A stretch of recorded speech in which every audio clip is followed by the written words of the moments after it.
Mesdames et messieurs, bonjour ou bonsoir, ça dépend de là où vous vous trouvez. Aujourd'hui, ravi d'être en face de vous et également en face de monsieur Adam Awad, qui est le directeur de publication de Financial Afrique, juste pour revenir un peu sur les 100 jours du tandem Bassirou Diomaye Faye et Ousmane Sonko, son premier ministre. Alors, élu le 24 mars 2024. Aujourd'hui, on parle des 3 mois, c'est-à-dire 100 jours de gouvernance. Alors, Monsieur Ouad, que retenir de ces 100 jours? Alors, beaucoup de choses, Maïmouna, beaucoup de choses en termes des attentes des Sénégalais. Je dirais que de prime abord, ce gouvernement s'est attaqué à l'une de ses premières promesses de campagne, ce sont les prix, pour essayer d'infléchir la baisse des denrées de base. On a vu le bras de fer avec les meuniers, les bras de fer avec les boulangers. Donc, c'est une corporation donc, qui a été prise peut-être de manière assez énergique et qui a été finalement contrainte de baisser les prix. Pour combien de temps? Est-ce que c'est sur le long terme? Je ne sais pas, mais en tout cas, on constate qu'il y a une baisse de prix et on s'en réjouit. Mais est-ce que les Sénégalais sentent effectivement cette baisse de prix également sur le panier de la ménagère? Tout ça, c'est des questions au fait qui reviennent souvent parce que les gens parlent de quelques denrées qui ont connu des baisses, mais l'effectivité également qui pose problème. Effectivement, moi je dirais que c'est plutôt symbolique parce que quand on dit riz, on parle de riz non parfumé, d'une telle catégorie de riz. Quand on parle de sucre, on dit que c'est la poudre de sucre, ce ne sont pas les morceaux. Donc, il faut dire que là, nous sommes dans la symbolique. C'est la coloration politique de ce gouvernement. Et dans les 100 jours, c'est ça. Parce que les 100 jours, nous, d'ailleurs, on s'est abstenu de faire des commentaires. Il fallait laisser au tandem le temps de faire le tour du propriétaire, et c'est ce qui a été fait. Je remarque quand même qu'à chaque fois qu'il y a une mesure, il y a une corporation qui se dresse contre cette mesure. Et la dernière en date, c'est la visite du Premier ministre Ousmane Sonko à Colobane, la Mecque des marchands ambulants. D'ailleurs, vous avez produit un article avec comme titre Sénégal au-delà des 100 jours du tandem Diomaye Sonko, et vous êtes largement revenu également sur le déguerpissement à Colobane. Voilà, est-ce que vous pouvez nous décortiquer un peu? Oui, alors moi je pense que la popularité justement, ou le maintien de la popularité, parce qu'il est très populaire ce tandem quand même, les Sénégalais aiment bien le président Bassirou Diomaye Faye par sa pondération, son esprit aussi de médiation, et Ousmane Sonko, et aussi c'est un peu la coqueluche des jeunes, parce qu'ils se voient en lui, par son énergie, par son courage aussi, sa détermination, et c'est des valeurs positives. Maintenant, c'est sur cette question-là, de l'intérêt général contre l'intérêt privé, donc des déguerpissements, c'est-à-dire de la libération de l'espace public, la libération des trottoirs, la libération de la chaussée. C'est sur ça, en tout cas dans les zones urbaines et périurbaines, que leur mandat va être jugé, parce que Dakar étouffe. Je ne parle même pas seulement des marchands ambulants, mais aller sur Ponty, là ce ne sont pas les marchands ambulants, mais c'est les grands commerçants et autres qui ont complètement privatisé la chaussée. On ne peut plus se promener sur William Ponty à Dakar, et c'est dommage. Donc là, quand même, ce que je constate à la fin de cette entrevue de Colobane, le Premier ministre a donné l'impression de reculer, voilà, de plaider l'ignorance, qu'il n'était pas au courant d'une telle mesure. Et pendant ce temps, les acteurs même parlent de non-concertation avec eux. Effectivement. Voilà. Effectivement. Là, non, on a, dans Colobane, on a vécu du tout entre une circulaire qui aurait été signée par un ministre de l'Intérieur, lequel ministre de l'Intérieur s'adresserait plutôt aux autres collectivités ou à l'administration, le maire de Colobane lui-même qui était un peu laissé en rade, et finalement on se pose beaucoup de questions, d'où venait cette mesure, et pourquoi personne ne veut l'endosser finalement. On parle également sur le plan économique, donc avec cette histoire de rebond. Est-ce que vous pouvez y revenir un tout petit peu et nous expliquer qu'est-ce que c'est un rebond? Oui, écoutez, l'eurobond, c'est juste une émission de titres de dette à l'international en euros ou en dollars. Donc le Sénégal y a été contraint. Pourquoi? Parce qu'il y avait une échéance qui se rapprochait en remboursement de dette.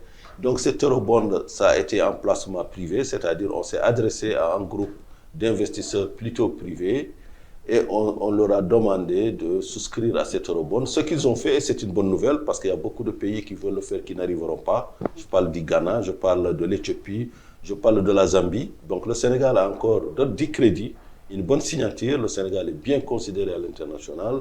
Donc c'est pourquoi ils ont si s'endetté. Là aussi, nous avons fait un petit tableau de comparaison pour ceux qui le veulent, à trouver sur Financial Afrique, entre les différents eurobonds émis depuis janvier. Il s'agit de l'eurobond, je pense, du Kenya, de 2 eurobonds de la Côte d'Ivoire et de l'eurobond du Bénin. Donc on a vu que même la fourchette de prix qui a été proposée au Sénégal est largement dans la moyenne des fourchettes de prix retenues pour les émissions de ces pays-là. D'accord. Et vous êtes aussi revenu sur le début de l'exploitation du pétrole intervenu il y a 2 semaines, qui constitue une bonne nouvelle également pour le gouvernement. Très bonne nouvelle, parce que c'est une manne inespérée déjà, même si elle était attendue depuis très longtemps. C'est une incidence positive sur le budget, ça soulage un peu le pays, l'État qui était dans une situation, pas de détresse financière, mais quand même d'urgence par rapport aux attentes des Sénégalais. Et maintenant, la question, c'est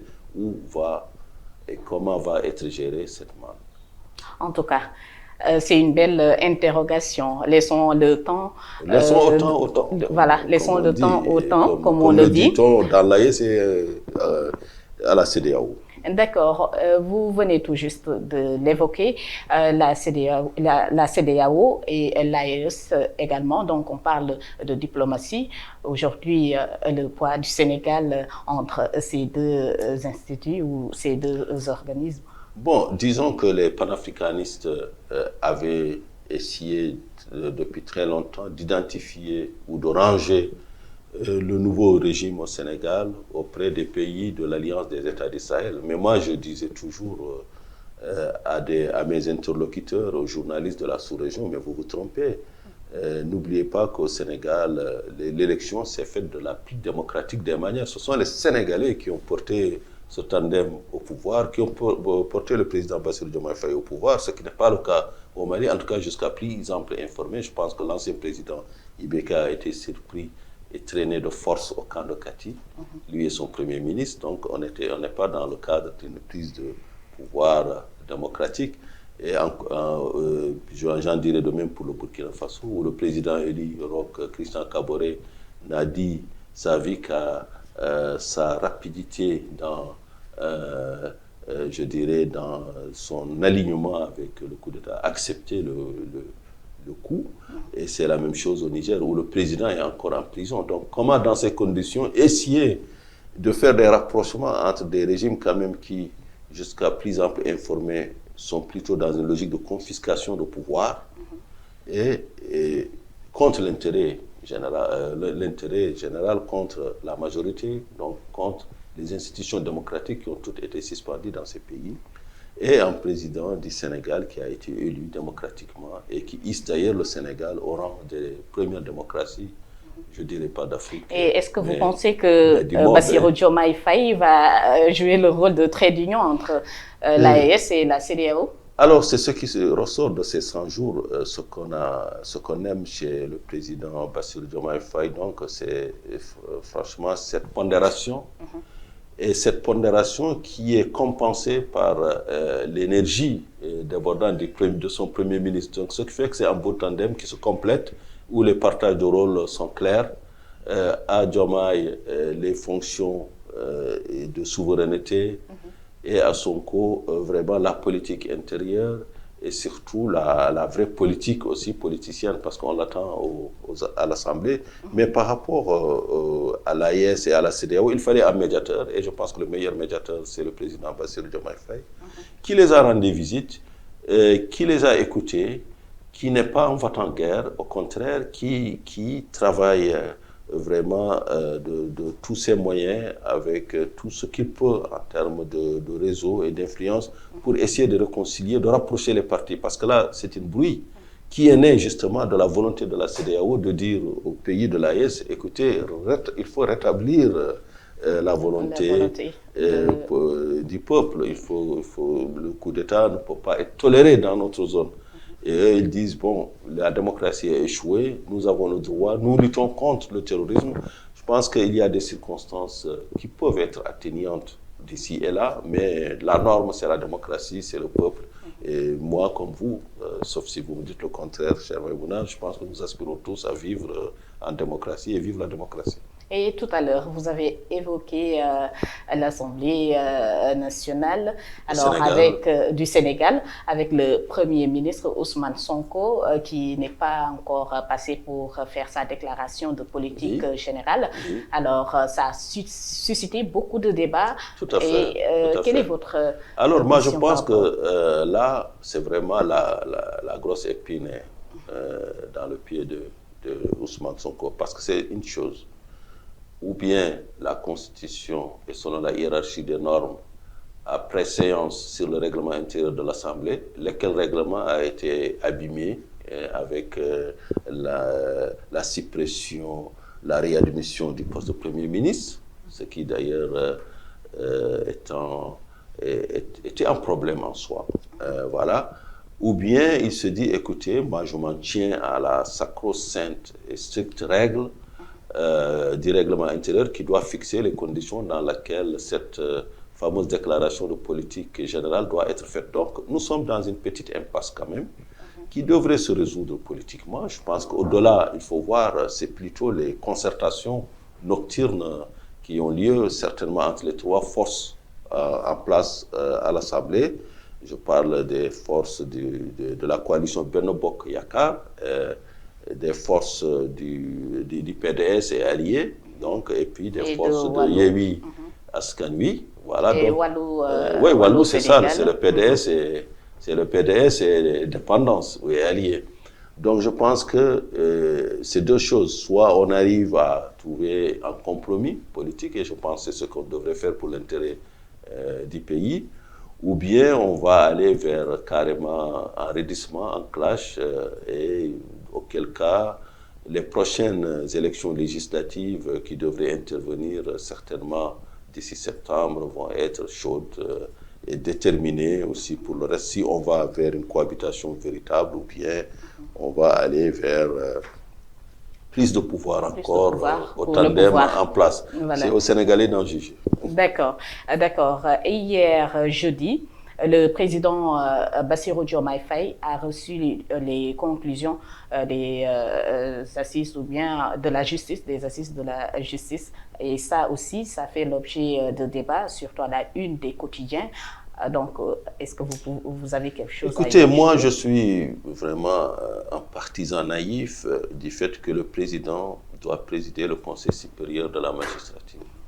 Pour moi, le président doit nommer le ministre de la Justice, le parquet est lié et la justice est libre et indépendante. C'est ainsi que ça se passe dans la plupart des pays du monde. Donc, je pense qu'il faudrait savoir raison garder. C'est vrai qu'il y a des réformes à faire, certainement autour de l'exécutif ou des rapports entre l'exécutif et les autres pouvoirs, mais il ne faudrait pas jeter le bébé avec l'eau du bain.